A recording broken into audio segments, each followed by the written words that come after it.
जय जगन्नाथ शुभ सकाळ PU Odia TV रे आपण मानकु बहुत बहुत स्वागत करूछि। जदि आपण माने राज्य तथा देश विदेशर खबर पाइबा पई चैनल टी को लाइक शेयर सब्सक्राइब करंतु जहा द्वारा आज दिनर सब किछि टॉप न्यूज अपडेट जानि परिबे। आउ डेरी न करी चलंतु खबर उपरे नजर पकाइबा।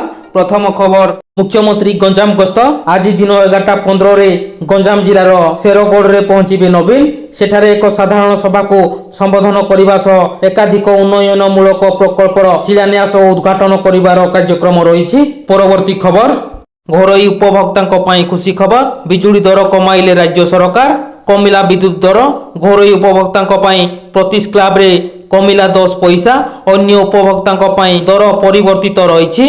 बीपीएल उपभोक्तांक पई मासिक दय 80 टंका रु 70 टंका को कमिछि।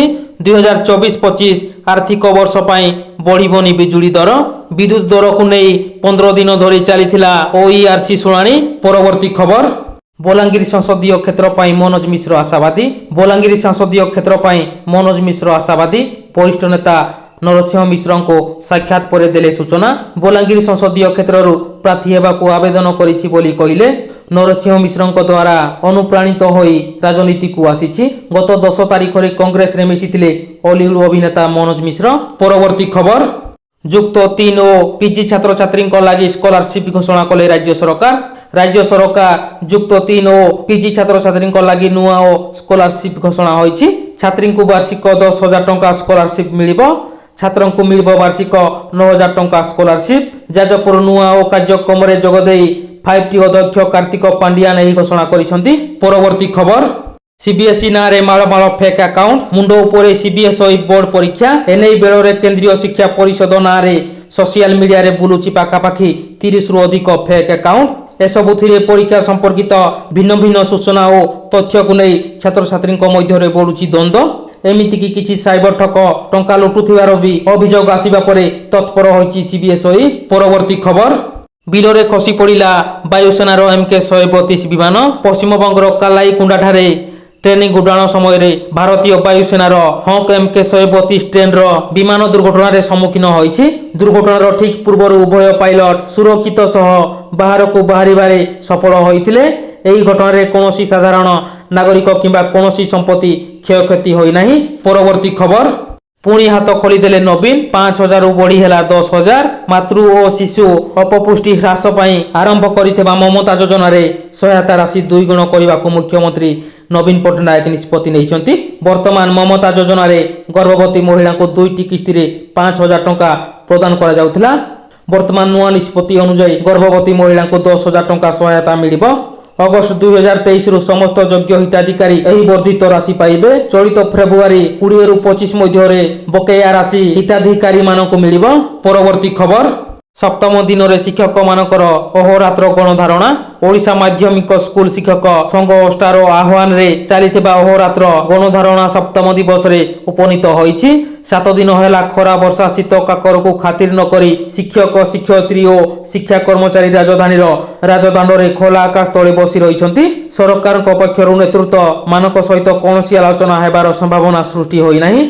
सरकार एतादृश निरवता को ओडिशा माध्यमिक स्कूल शिक्षक संघ ओस्टार साधारण संपादक रंजन कुमार दास ना पसंद करने सहित तुरंत सरकार हस्तक्षेप करी उक्त समस्यार समाधान करने को दाबी करिसंती। परवर्ती खबर नीलाम हेब अर्चना 2टी दामी गाड़ी। बहुचर्चित हनी ट्राप और बेआईन अर्थ कारबार मामला रे छंदी होइतिबा अर्चना नागंक 2टी दामी गाड़ी नीलाम हेब। एने प्रवर्तन निर्देशालय ईडी पक्षर प्रक्रिया आरंभ होईछि। ईडी पक्षर भुवनेश्वर स्थित स्वतंत्र कोर्ट रे नीलाम नै आवेदन करा जायछि। एही 2टी गाड़ी मध्यरु गोटिए फेड एंड एवर होइतिबा बेले अन्यटी महिंद्रा थोर रहिछि। एही गाड़ी 2टी क्रय मूल्य 56 लाख बोली ईडी दर्शाइछि। हनी ट्राप द्वारा अर्जित अर्थ रे एही गाड़ी 2टी अर्चना किनिथिबा ईडी उक्त नीलाम आवेदन दर्शाइथिबा सूचना मिलिछि। परवर्ती खबर पुणी भिजिबो ओडिशा वर्षा सह हेबो घन कुहुड़ी। पुणी भिजिबो ओडिशा 14 रु 16 पर्यंत वर्षिबो। 15 रे बढ़िबो वर्षार परिमाण एवं विस्तृति। अधिकांश जिल्ला रे मध्यम धरणर वर्षा संभावना। 16 रे दक्षिण ओडिशा रे वर्षा सह बाकी ओडिशा रे रहिबो कोहला पाग। केवल वर्षा नुहे घन कुहुड़ी मध्य करिबो कलबल। मध्यरात्र रु सकाळ पर्यंत दिसिबोनी रास्ता। सतर्कतार सह गाड़ी चालना नै परामर्श दिया जायछि। ବର୍ତ୍ତମାନ ରାଜ୍ୟରେ ଏକ ଗୁରୁଚାପ ବଳୟ ସକ୍ରିୟ ରହିଥିବା ବେଳେ ବାୟୁମଣ୍ଡଳର ଉପରି ଭାଗରେ ଏକ ନିମ୍ନଚାପ ରେଖା ସୃଷ୍ଟି ହୋଇଛି। ଏହା ପ୍ରଭାବରେ 14 ତାରିଖଠୁ ଉତ୍ତର ଓଡ଼ିଶାରେ ହାଲୁକା ବର୍ଷା ହେବ। 15 ତାରିଖରେ 25ଟି ଜିଲ୍ଲାରେ ମଧ୍ୟମ ଧରଣର ବର୍ଷା ହେବ ଏବଂ 5ଟି ଜିଲ୍ଲାରେ ହାଲୁକା ବର୍ଷା ହେବ। ସେହିଭଳି 16 ତାରିଖରେ ଦକ୍ଷିଣ ଓଡ଼ିଶାର ସବୁ ଜିଲ୍ଲାରେ ବର୍ଷା ହେବ ବୋଲି ପୂର୍ବାନୁମାନ କରିଛି ଆଞ୍ଚଳିକ ପାଣିପାଗ କେନ୍ଦ୍ର।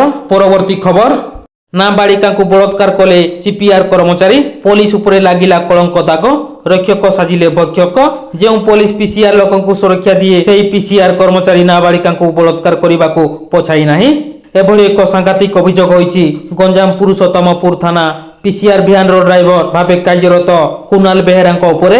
କୁନାଲ ପୋଲିସ ଢାଞ୍ଚାରେ ନାଲି ଆଖି ଦେଖାଇବା ସହ ଚଳାଉଥିବା ପୋଲିସ ଗାଡ଼ିରେ ଚାପି ମାରିଦେବାର ଭୟ ଦେଖାଇ ଜଣେ ନାବାଳିକାଙ୍କୁ ବଳାତ୍କାର କରିଛନ୍ତି। ପରବର୍ତ୍ତୀ ଖବର, କେନ୍ଦୁଝରର ବଡ଼ିକୁ ଆନ୍ତର୍ଜାତିକ ସ୍ତରରେ ବଜାର ସୁଯୋଗ ସୃଷ୍ଟି କରାଯିବ।